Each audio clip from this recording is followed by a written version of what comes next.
जी दोस्तों, अभी मैं और चाचू जा रहे हैं हमारे शहर झंडोवाले में, क्योंकि जो है ना हमने एक मधानी ली थी, वो वजनी बहुत ज़्यादा है, वो सोलर प्लेट के ऊपर काम नहीं करती, तो वो अभी हम लोग जो है ना वापसी देने जा रहे हैं, उसके बदले में और मधानी लेंगे। अस्सलाम वालेकुम यूट्यूब की दुनिया के दोस्तों, कैसे हो? उम्मीद करता हूँ आप सब भाई खैर खैरियत से होंगे। तो दोस्तों आज का मज़ेदार व्लॉग करते हैं शुरू। व्लॉग शुरू करने से पहले जिन जिन भाइयों ने अभी तक मेरे चैनल को सब्सक्राइब नहीं किया, वो जल्दी से मार लें चैनल को सब्सक्राइब। तो दोस्तों आज का मज़ेदार व्लॉग करते हैं शुरू। दोस्तों ये हमारा मुर्गा है, आप लोग चेक करें, इसको जो है ना हमने ईद के बाद लड़ाना है। माशाल्लाह से ये मुर्गियों के साथ लगाया हुआ है, ये एक टाइम का जो है ना विनर है माशाल्लाह से। बहुत अच्छा मुर्गा है, आप लोग इसकी असालत चेक करें, पेवर मियाँ वाली है, ओरिजिनल होम ब्रीड माशाल्लाह। दोस्तों इसकी बंतर आप लोग चेक करें, ये कैसे खड़े होता है माशाल्लाह। बाज का बच्चा है, बाज का। ये मुर्गियों के साथ अभी घूम रहा है।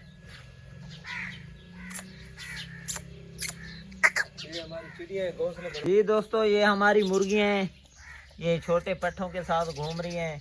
अभी ये जो है ना अंडों के ऊपर तैयार हैं। एक मादी तो इनमें से जो है ना अंडे भी दे रही है माशाल्लाह। ये छोटी जो है ना छोटी पट्ठी, ये हमने ज़िबा करके खानी है इंशाल्लाह। इसकी जो है ना हम सोबत बनाएंगे और आपको भी दिखाएंगे। ये मादियाँ घूम रही हैं, ये ब्रीड वाली हैं माशाल्लाह। ये पीला पट्ठा है इनके साथ, तो एक मादी इनमें से अंडे दे रही है। ये मादी आप लोग चेक करें माशाल्लाह, काफ़ी सारे बच्चे निकले हुए हैं। जी दोस्तों अभी मैं और चाचू जा रहे हैं हमारे शहर झंडोवाले में, क्योंकि जो है ना हमने एक मधानी ली थी, वो वजनी बहुत ज़्यादा है, वो सोलर प्लेट के ऊपर काम नहीं करती, तो वो अभी हम लोग जो है ना वापसी देने जा रहे हैं, उसके बदले में और मधानी लेंगे। तो ये वाली मधानी हुई है, तो जो है ना जाकर हमें वापस करनी है, और इसके बदले में हमने और मधानी लेनी है। अभी चलते हैं झंडोवाले, आप लोगों ने ब्लॉग के साथ जुड़े रहना है दोस्तों। ब्लॉग बहुत ही मज़ेदार होने वाला है।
4 किलो जी हाँ अच्छा दशहरे में बना रहे